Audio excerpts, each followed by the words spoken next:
का स्वाध्याय शुरू करते हैं। उपासना समर्पण योग ऑडियो 15 आत्मा परमात्मा का मिलन संयोग। ऑडियो शुरू करने से पहले, स्वाध्याय शुरू करने से पहले हम उस गुरु तत्व और दिव्य शक्तियों का आवाहन कर लेते हैं। गुरुर ब्रह्मा गुरुर्विष्णु गुरुरेवो महेश्वर गुरुर साक्षात् परब्रह्मा तस्मै श्री गुरवे नमः। ॐ भूर्भुवः स्वः तत्सवितुर्वरेण्यं भर्गो देवस्य धीमहि धियो यो नः प्रचोदयात्। स्वाध्याय शुरू करते हैं। दूसरा कदम है ईश्वर के इच्छानुरूप अपने को ढाल लेने का साहस।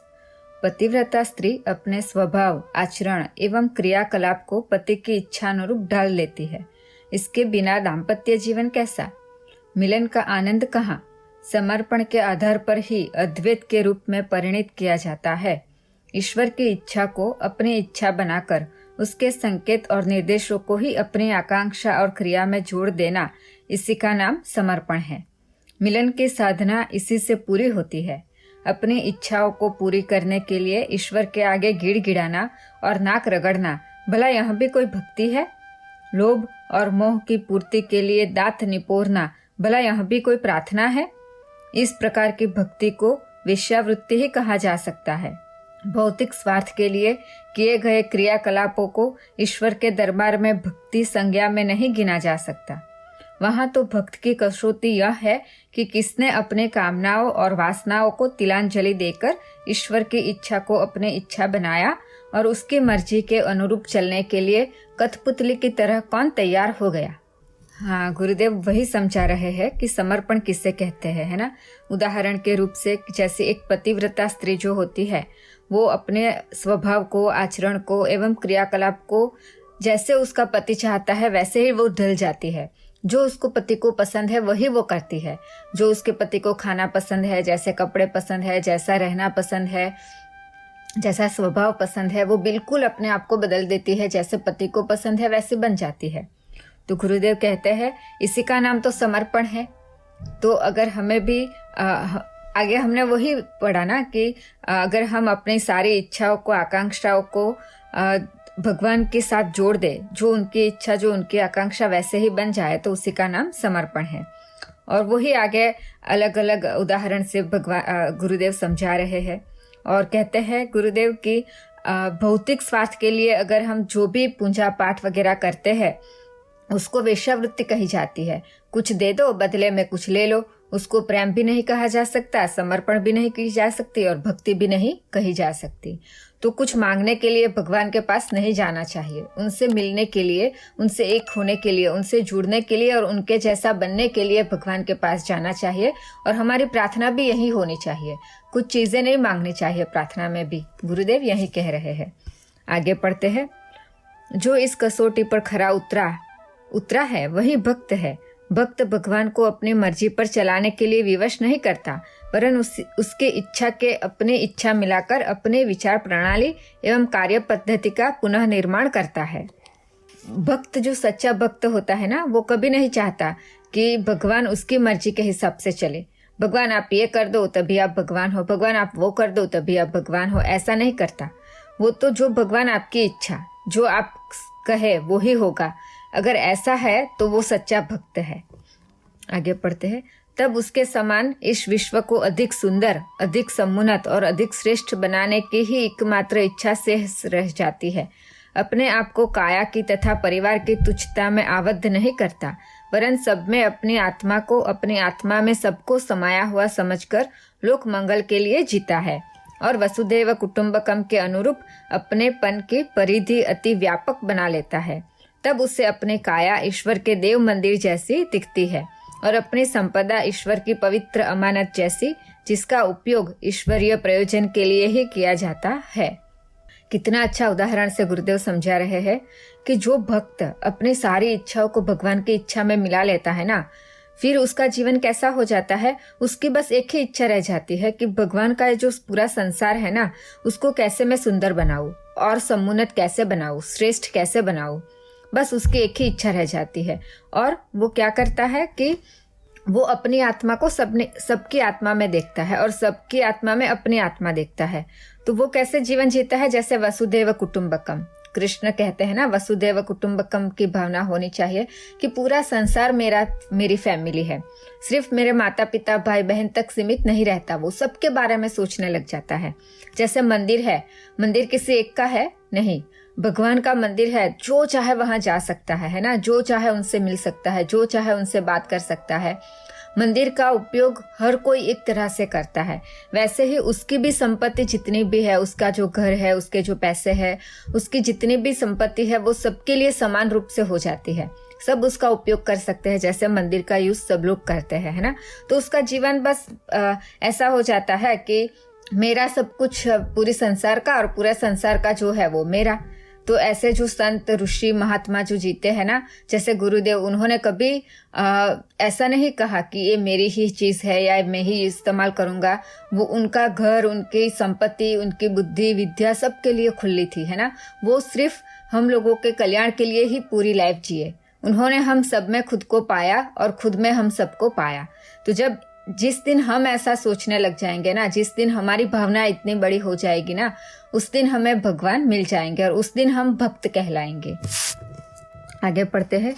इन मान्यताओं को अंतःकरण में गहन श्रद्धा की तरह प्रतिष्ठापित कर लेने वाला व्यक्ति भक्त है। उसे ईश्वर दर्शन के रूप में किसी अवतार या देवता की काल्पनिक छवि को आंखों से दिख पड़ने की बात बुद्धि उठाती ही नहीं। वह इसे दिवा स्वप्न मात्र मानता और निरर्थक समझता है। उसका ईश्वर दर्शन अधिक वास्तविक और बुद्धि संगत होता है।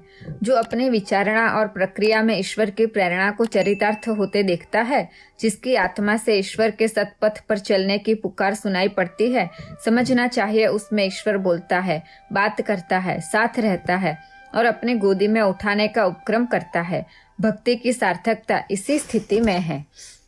यहाँ गुरुदेव कहते हैं कि भक्ति की सार्थकता किस स्थिति में है, वो समझाते हैं कि भक्ति की सार्थकता इस स्थिति में है कि जब हम ईश्वर का, जब हम परमात्मा की जो विचारणा है और जो उनकी प्रेरणा है, उसको हम चरितार्थ कर ले, उसको हम अपने जीवन में उतार ले, तो हम जो बोलते हैं, हम जो करते हैं, सब में भगवान दिखाई देते हैं, सब में परमात्मा दिखाई देते हैं। आप देखो, कोई बहुत अच्छा इंसान है जो सबकी हेल्प करता हो, सबके बारे में सोचता हो, सबके कल्याण के बारे में उसको चिंता रहती है। और अगर कभी हम किसी मुसीबत में आ जाते हैं और अगर कोई हमारी हेल्प करने के लिए आ जाता है अचानक से कहीं से और हमें वो मुश्किल से निकाल लेता है, तो हम क्या बोलते हैं, हम क्या सोचते हैं, भगवान ही आ गया हमारे लिए। तो आप तो हमारे लिए भगवान जैसे आ गए, जैसे भगवान ने ही आपको हमारे लिए भेजा है। तो क्या हुआ, उसने जो सोचा, उसने जो कार्य किया, तो उसके अंदर हमें भगवान दिखाई देता है। तो जब भी हम कोई अच्छा कार्य करते हैं, अच्छी बातें करते हैं, किसी के दुख में सहायक बनते हैं, किसी को अच्छी राह पे ले जाने की कोशिश करते हैं, खुद अच्छी राह पे चलते हैं ना, तो हमारे बोलने में, हमारी क्रिया में, हमारे हर एक कार्य में भगवान हमारे साथ रहता है, जैसे उन्होंने हमें गोदी में उठा के रखा है। अगर जिस दिन हमें अच्छे कार्य करने का मन कर जाए, हम जब इस भौतिक चीजों से बाहर निकल जाए और हमें सिर्फ बस दूसरों की हेल्प करनी है, खुद को सुधारना है, जब ये सोच बार बार हमारे दिल में आने लगे ना, तो समझ लेना चाहिए कि हमारी भक्ति की यही सार्थकता है। आगे पढ़ते हैं। हमारा आपा महान है, निस्संदेह परमेश्वर भी महान है, पर इन दोनों सत्ताओं का मिलन और भी महान है। यदि यह संभव हो सके तो उसे व्यक्ति का महान सौभाग्य और ईश्वर का महान संतोष ही कहा जाएगा। इस मिलन के कितने महान परिणाम होते हैं, उनकी झांकी इस प्रयोजन को पूरा कर सकने वाले अपने निजी जीवन में अनुभव करते हैं और अपने समीपवर्ती संसार में भी। कितनी अच्छी बात बता रहे हैं गुरुदेव कि जिस दिन ये ना, हम महान हैं, गुरुदेव कहते हैं हम महान हैं और हमें बनाने वाला हमारा ईश्वर भी महान है। और जब हम महान और वो ईश्वर महान जब एक दूसरे से मिल जाते हैं ना, तो जो सौभाग्य उदय होता है, हमारा जो सौभाग्य बनता है और भगवान को जो संतोष होता है ना, उसका परिणाम तो जो जिसने उसको पा लिया ना, वो ही समझ सकता है। बातों से समझाया नहीं जा सकता कि इसका परिणाम क्या होता है और इससे कितनी अच्छी चीजें बाहर निकलती है। जब किसी के अंदर सच्ची भक्ति आ जाती है ना, तो आप देखेंगे अगर आपके आसपास कोई है, अगर हम सच्चे संत के पास, सच्चे ऋषि के पास जाते हैं तो हमें कितना सुकून मिलता है ना। तो सोचिए अगर खुद वो सच्ची भक्ति हमारे अंदर आ जाती है तो हम खुद भी कितने शांति का अनुभव करेंगे, और हमारे साथ रहने वाले जो फैमिली है, परिवार है, मित्र है, उनको भी हमारे साथ रहना पसंद आता है। उनको भी बार बार हमसे बात करना अच्छा लगता है, हमारे साथ टाइम स्पेंड करना अच्छा लगता है, हमारी वाइब्स उनको अच्छी लगती है। तो अगर हम सच्चे भक्त है या नहीं, उसकी एक ही कसौटी है, हमारे साथ परमेश्वर जुड़े हैं कि नहीं, हम सच्चे मार्ग पे चल रहे हैं कि नहीं, हम उनके पास समीप जा रहे हैं कि नहीं, उसकी एक ही कसौटी है कि हमें शांति महसूस होती है या नहीं, हमारे साथ जो है, हमारे साथ जो जुड़े हुए हैं, उनको हमारे साथ रहना पसंद आता है कि नहीं, उनको हमारी कंपनी अच्छी लगती है कि नहीं। अगर ये सब कुछ दिखता है हमारे आसपास तो समझ लेना चाहिए कि हम सच्ची भक्त बनने की तरफ आगे बढ़ रहे हैं। अगर ऐसा नहीं है तो हमें अपने आप को सुधारना चाहिए। आज की बात यहीं पे समाप्त करते हैं। उन दिव्य शक्तियों और गुरु तत्व को प्रणाम करते हुए ओम भूर्भुवः स्वः तत्सवितुर्वरेण्यं भर्गो देवस्य धीमहि धियो यो नः प्रचोदयात्। सभी को प्रणाम। हमारे YouTube चैनल को सब्सक्राइब करें और बेल आइकन को दबाकर ऑल पर क्लिक करें ताकि नोटिफिकेशंस आपको मिलती रहें।